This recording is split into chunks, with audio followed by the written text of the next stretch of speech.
जय नारायण बच्चों,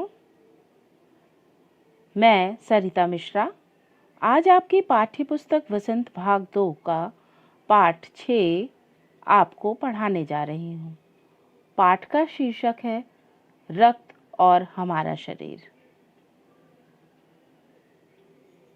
आइए पाठ को जानने से पहले कुछ चित्र देखकर समझने का प्रयत्न करते हैं। इस पहले चित्र में महिला डॉक्टर सूक्ष्मदर्शी के द्वारा कुछ परीक्षण कर रही है। दूसरे चित्र में दिखाया गया है कि परख नली है जिसमें कुछ ब्लड का सैंपल है।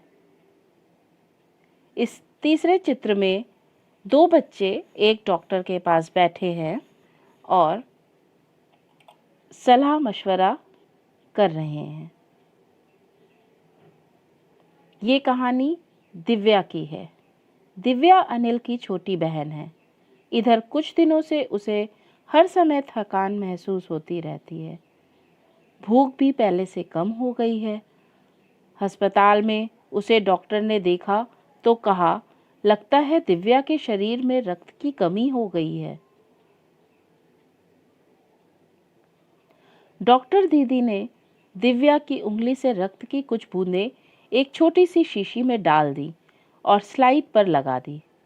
फिर अनिल से बोली, अनिल, तुम कल अस्पताल से रिपोर्ट ले जाना। अनिल जो है दिव्या का भाई है। अगले दिन डॉक्टर दीदी सूक्ष्मदर्शी द्वारा एक स्लाइड की जांच कर रही थी। स्लाइड की जांच पूरी होने पर डॉक्टर दीदी बोली, अनिल, दिव्या को एनीमिया है। चिंता की बात नहीं, कुछ दिन दवा लेगी तो ठीक हो जाएगी। अनिल के मन में जिज्ञासा हुई।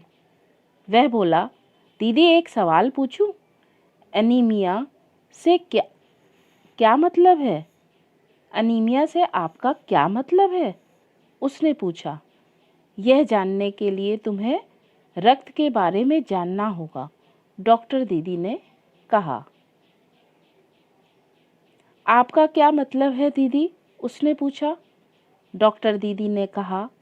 फिर बोली, अनिल, देखने में रक्त लाल द्रव के समान दिखता है, किंतु इसे सूक्ष्मदर्शी द्वारा देखें तो यह भानुमति के पिटारे से कम नहीं। मोटे तौर पर इसके दो भाग होते हैं। एक भाग वह जो तरल है, जिसे हम प्लाज्मा कहते हैं।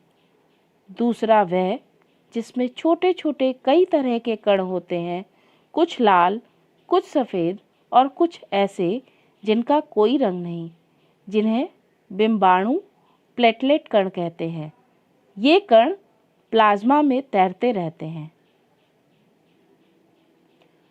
सूक्ष्मदर्शी द्वारा जो कण तुम्हें दिखाई दे रहे हैं, ये है लाल रक्त कण। अब यहाँ पर जिज्ञासा थी तो अनिल को जो दीदी हैं, डॉक्टर दीदी, उन्होंने सूक्ष्मदर्शी में देखने को कहा। उसने जब देखा तो उसे यहाँ पर लाल रक्त कण दिखाई दिए। अनिल आश्चर्य से उछल पड़ा। रक्त की एक बूंद में इतने सारे कण? इसकी तो वह कल्पना भी नहीं कर सकता था। वह बोला, इन्हें देखकर तो ऐसा लग रहा है मानो बहुत सी छोटी छोटी बालूशाही रख दी हो। रक्त की एक बूंद में इनकी संख्या लाखों में होती है। यदि हम 1 मिलीमीटर रक्त ले तो उसमें हमें 40 से 55 लाख कण मिलेंगे। इनके कारण ही हमें रक्त लाल रंग का नजर आता है। सांस लेने पर साफ हवा से जो ऑक्सीजन तुम प्राप्त करते हो, उसे शरीर के हर हिस्से में पहुंचाने का काम इन कणों का ही है। इनका जीवन काल लगभग 4 महीने होता है। 4 महीने के होते होते ये नष्ट हो जाते हैं। शरीर में हर समय नए कण बनते रहते हैं जो नष्ट कणों के स्थान को ले लेते हैं। हड्डियों के बीच के भाग मज्जा में ऐसे बहुत से कारखाने होते हैं जो रक्त कणों के निर्माण कार्य में लगे रहते हैं। यदि कोई व्यक्ति उचित आहार ग्रहण नहीं करता तो रक्त कण बन नहीं पाते, रक्त में इनकी कमी हो जाती है। संतुलित आहार लेने मात्र से हम एनीमिया से बचे रह सकते हैं। अनिल ने सवाल किया, इसी कमी को एनीमिया कहते हैं?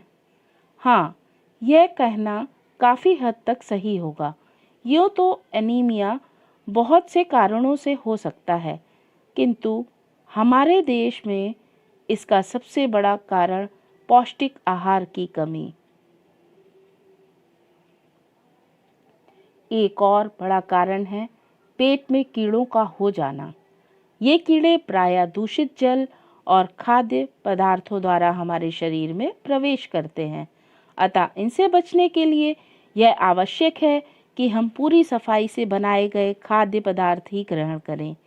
भोजन करने से पूर्व अच्छी तरह से हाथ धो लें और साफ पानी ही पिएं। और हाँ अनिल, एक किस्म के कीड़े भी हैं जिनके अंडे जमीन की ऊपरी सतह में पाए जाते हैं। इन अंडों से उत्पन्न हुए लार्वे त्वचा के रास्ते शरीर में प्रवेश कर आंतों में अपना घर बना लेते हैं। इनसे बचने का सहज उपाय है कि शौच के लिए हम शौचालय का ही प्रयोग करें और इधर उधर नंगे पैर ना घूमें। रक्त में सफ़ेद कण और बिंबाणु प्लेटलेट कण भी होते हैं। शरीर में उनका क्या काम है? दीदी बोली, सफ़ेद कण वास्तव में हमारे शरीर के वीर सिपाही हैं। जो रोगाणु शरीर पर धावा बोलने की कोशिश करते हैं तो सफ़ेद कण उनसे डटकर मुकाबला करते हैं और जहाँ तक संभव हो पाता है रोगाणुओं को भीतर घर नहीं करने देते। बिंबाणुओं का काम है चोट लगने पर रक्त जमाव क्रिया में मदद करना। रक्त के तरल भाग प्लाज्मा में एक विशेष किस्म की प्रोटीन होती है जो रक्त वाहिका की कटी फटी दीवार में मकड़ी के जाले के समान एक जाला बुन देती है। बिंबाणु इस जाले में चिपक जाते हैं और इस तरह दीवार में आई दरार भर जाती है, जिससे रक्त बाहर निकलना बंद हो जाता है। बहुत अधिक रक्त बह जाए तो उसे रक्त चढ़ाने की जरूरत भी पड़ सकती है, दीदी ने समझाते हुए कहा। अनिल ने कहा, क्या ऐसे समय में किसी भी व्यक्ति का खून काम आ सकता है? दीदी बोली, अनिल, हर किसी का रक्त एक सा नहीं होता। कुछ विशेष गुणों के आधार पर रक्त को 4 मुख्य वर्गों में बांट दिया गया है। जरूरतमंद व्यक्ति के रक्त समूह की जांच करने के बाद उसे उसी रक्त समूह का रक्त चढ़ाया जाता है। रक्त समूह बच्चों, ब्लड ग्रुप। लेकिन जरूरत के समय यदि उस रक्त समूह का कोई व्यक्ति मिले ही नहीं, तब ऐसी आपात स्थिति के लिए ही ब्लड बैंक बनाए गए हैं। प्रायः हर बड़े अस्पताल में इस तरह के बैंक होते हैं जहां सभी प्रकार के रक्त समूहों का रक्त तैयार रखा जाता है।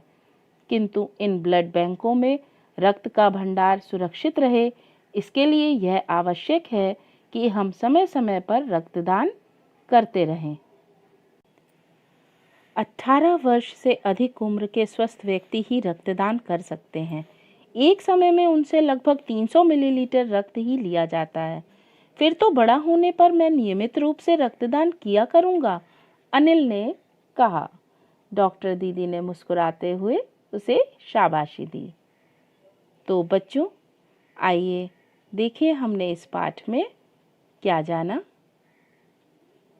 हमने रक्त की संरचना जानी, रक्त की शरीर में उपयोगिता जानी, रक्त का महत्व जाना, ब्लड बैंक की स्थापना से एवं रक्तदान से प्राप्त होने वाले लाभ जाने। आइए अब हम बात करते हैं इस चित्र की। बच्चों, आप इस चित्र से बहुत ही अच्छी तरीके से वाकिफ होंगे। तो बच्चों, इस समय महामारी कोरोना कोविड-19 पूरे देश में फैली है। अपने शहर में भी है।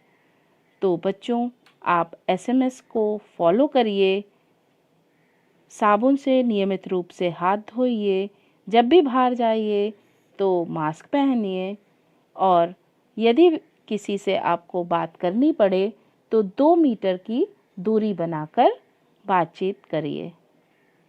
धन्यवाद बच्चों।